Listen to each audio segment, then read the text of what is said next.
não parar, não precipitar e não retroceder. Então dizer para esse cara, sabe quando nós vamos parar? Nunca. Nunca na sua porca vida. Né?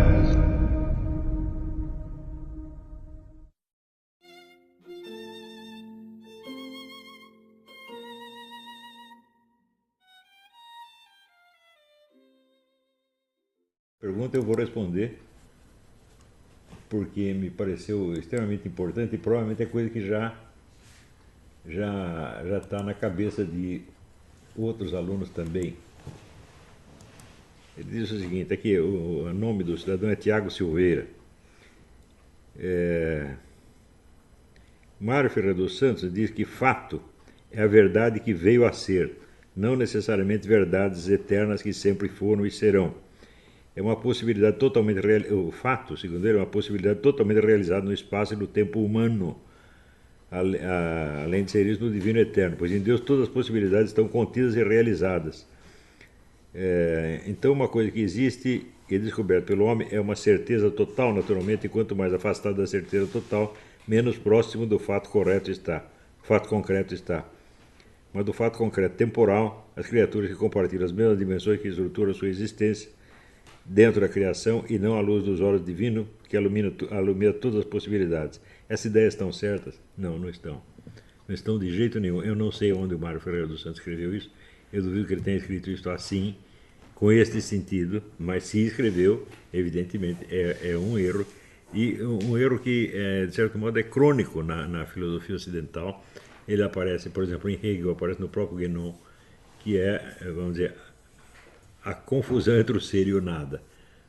Quando o Guénon, por exemplo, acredita que acima do ser existe uma outra dimensão, que ele chama do não ser, e o Schwann chama de supra-ser, é muito difícil distinguir entre o que ele está chamando de supra-ser e o nada puro e simples. Né? Você cai naquele começo do livro do Hegel, acho que é propedêutica filosófica, quando ele diz: enquanto indeterminados, o ser e o nada são idênticos. Eu digo, bom, são idênticos do ponto de vista da lógica verbal, mas substantivamente não podem ser idênticos de maneira alguma. Então há algo errado na sua linguagem, tá certo? Quando ele diz aqui que fato é apenas aquilo que a verdade que se atualiza no tempo, eu digo, não. Fato vem do latim factum, quer dizer que é aquilo que foi feito e não pode ser desfeito, tá certo? E nada nesse sentido é mais facto do que aquilo que é eterno. Porque aquilo que é eterno já foi feito e não será desfeito jamais. Ele está feito muito antes de se manifestar no tempo. Eu lhe dou um exemplo. Por exemplo, se Deus decidiu que um sujeito determinado vai ser santo, ele já decidiu isso muito antecipadamente, porque ele já conhece as pessoas antes da sua criação temporal. Tá certo? Então, esse sujeito já é santo aos olhos de Deus muito antes de nascer. Então, isto é mais do que um fato, isso é o que nós podemos chamar um hiperfato. É um fato consumado na eternidade. Né? Do mesmo modo, no rito da consagração do sacerdote, tu és sacerdos in eternum. Você é sacerdote na eternidade. Quer dizer, antes de hoje você já era. Então, eu acho que é o contrário. Nós temos que entender a eternidade como um conjunto, como um sistema de fatos. Um sistema absolutamente irreversível e muito anterior à sua manifestação no espaço-tempo terrestre. Isso aqui, para mim, é um ponto essencial. Porque você, todas as discussões, por exemplo, entre ciência, religião, razão e fé, etc., partem do princípio de que existe um conjunto de doutrinas ou teorias chamadas ciência, um conjunto de doutrinas ou teorias chamada fé ou chamada religião. Isso, vamos dizer, se fosse assim, seria uma questão absolutamente indecidível. Então, você acredita na ciência ou você acredita na religião? Fala, bom, mas espera aí, você está discutindo duas realidades objetivas, está discutindo duas coisas que eu acredito, ou que deixo de acreditar. Você está discutindo as minhas ideias ou duas realidades? Uma, vamos dizer, aqui o conjunto de proposições da ciência, aqui o conjunto de proposições ditado por Deus. Né? Se foi ditado por Deus, então evidentemente é um fato, então não pode ser apenas um conjunto de doutrinas ou um conjunto de teorias. Né? Quando Deus diz faça-se a luz se faz. Quer dizer, não é que ele tem uma teoria sobre a luz. Teoria sobre a luz, bom, Newton tem uma teoria sobre a luz, Goethe tem uma teoria sobre a luz. o pessoal da física quântica tem teoria sobre a luz, assim por exemplo, mas são doutrinas em confronto, mas fazer-se a luz é outra coisa completamente diferente. Se existe alguma ação divina no mundo, ela tem que ser encarada como fato e não como uma doutrina na qual você crê. Ora, se você crê na religião, você só pode crer nela como fato. Note bem, isto é um item essencial do catecismo da Igreja Católica. Está escrito lá, você acredita não nas palavras, mas no fato referido. Né? Quando eu digo que a religião cristã é fato e não doutrina, aparece sempre esse idiota, esse tipo Rodrigo Medroso, esse pessoal da Monfebre, esse bando de idiotas. Ah, isso é herético. Então o catecismo da igreja é herético, porque eu li lá. Então o catecismo do João Paulo II é muito claro. Isso nós não acreditamos nas palavras, nós acreditamos nos fatos e coisas ali referidas. E, portanto, se acreditamos, para nós aquilo é fato, e não uma teoria certa. Note bem, uma verdade que a ciência afirma não é jamais uma verdade de fato, é uma teoria certa. Apenas isso. Ela não, ela não contém e não abrange o fato. Quer dizer, eu já expliquei aqui 1000 vezes que qualquer teoria científica jamais se refere a um fato concreto. Não é possível ciência do fato concreto. Não é possível. Né? Você veja, por exemplo, nós temos todo um mundo de percepções no qual nós estamos.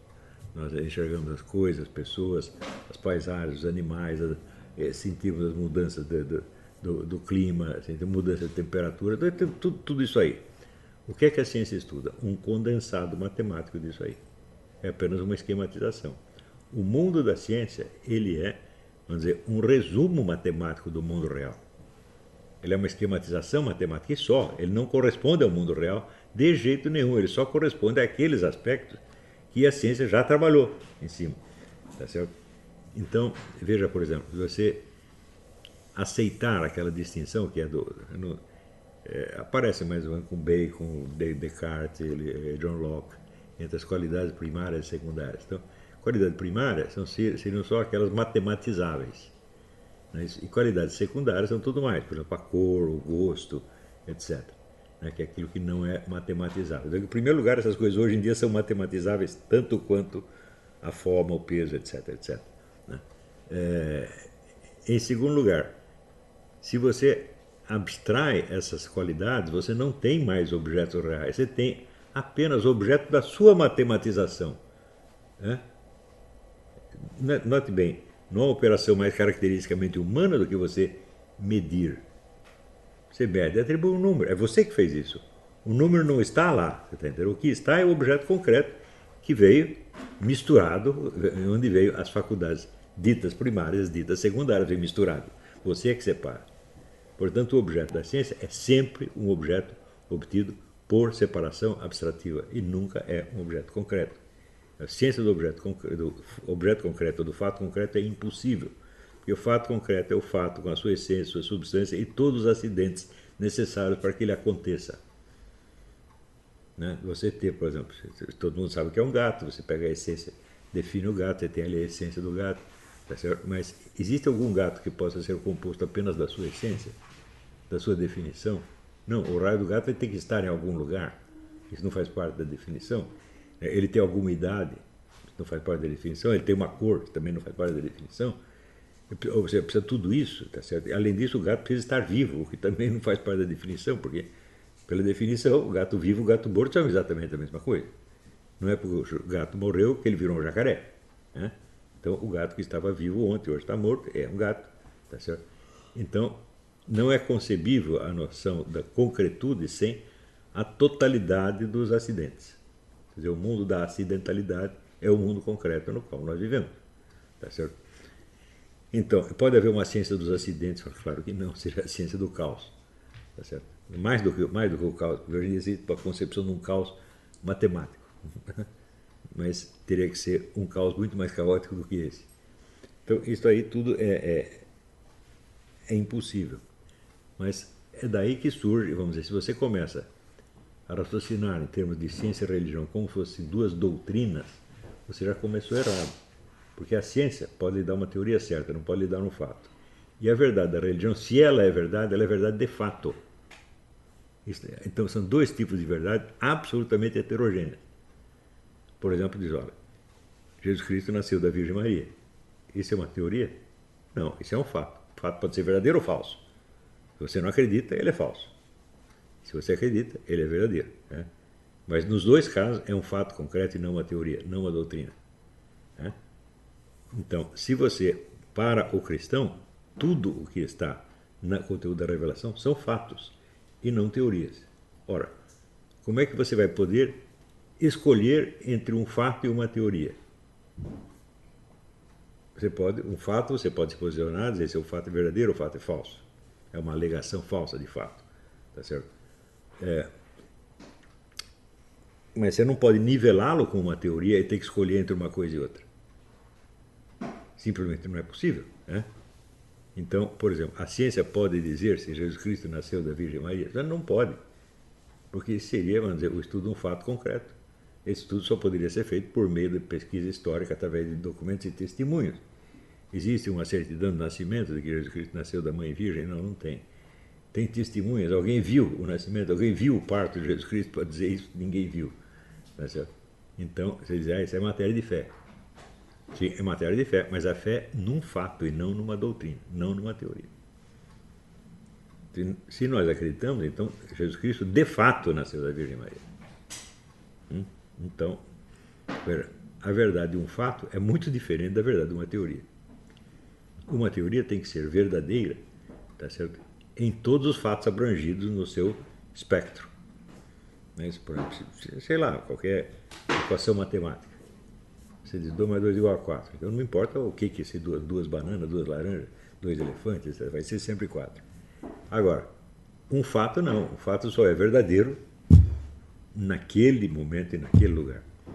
Então, toda essa discussão já começa errada e leva a confusões desse tipo, onde você acaba não sendo capaz de distinguir entre o ser e o nada. Está entendendo? Então, isso aqui, às vezes, é o resultado de um intelectualismo absurdo. Você pegar uma obra do René Guénon, está cheia desse absurdo. Ele inventa, por exemplo, nós temos assim, as possibilidades de manifestação, né? E temos as impossibilidades de manifestação, e temos as possibilidades de não manifestação. Dizer, que raio de coisa é essa? Ou a possibilidade de não manifestação é uma possibilidade de manifestação que por acaso não se manifestou, ou ela é uma impossibilidade de manifestação. Não existe essa terceira coisa. Isso é uma confusão lógica banal. Como é que um homem inteligente como René Guénon faz uma confusão dessa? Sim, faz porque está intoxicado de metafísica hindu. E na metafísica hindu, de fato, não há diferença entre o ser e o nada. É impossível você colocar essa diferença. Então, vai cair nisso. Fato seria só o que aconteceu no tempo. Escuta, mas peraí, existe algum tempo que esteja fora da eternidade? Ou a eternidade, como dizia Boécio, é a posse simultânea de todos os seus momentos. Portanto, os momentos anteriores, os momentos futuros e o momento presente. Né? Então, o que é na eternidade é fato.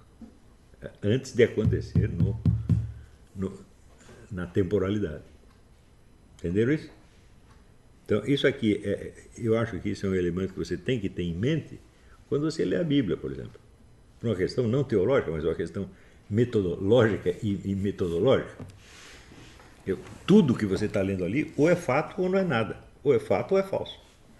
Nada é doutrina. Absolutamente nada é doutrina. Né? Nem mesmo os 10 mandamentos. Né? Se você pensa, Deus baixou os 10 mandamentos, passou para Moisés, ele passou uma doutrina moral. Falou, não. O que ele passou ali é a legítima constituição do ser humano. Então, essa é a mesma coisa que dizer. O ser humano ama a Deus acima de todas as coisas. E ele é humano na mesma medida que ele faz isso. Se ele não faz isso, ele caiu com um estatuto ontológico inferior. E assim por diante. Né? Então, eu não vejo um pingo de doutrina em toda a Bíblia, só vejo fatos. Que para o ateu ou o agnóstico são fatos falsos, mas para mim são verdadeiros. E na medida que você os entende como fatos, toda a sua visão do cristianismo se torna muito mais nítida. Mas aí você começa a entender do que estão falando. Né? Muito bem, essa foi a primeira pergunta. A segunda foi a respeito desse episódio. E aí, pessoal, tranquilo? Então, se inscreva no canal, compartilhe, comente, ajude o nosso canal. Os links estão na descrição do vídeo. Você pode participar pelo Apoia-se, pela vaquinha. Qualquer forma de ajuda será muito bem-vinda. Pode curtir, comentar e compartilhar também para ajudar nosso canal. Quem quiser seguir a gente nas redes sociais estão todas aí na descrição do vídeo. Muito obrigado, sempre com Deus, pátria, família e liberdade. Tamo junto, forte abraço.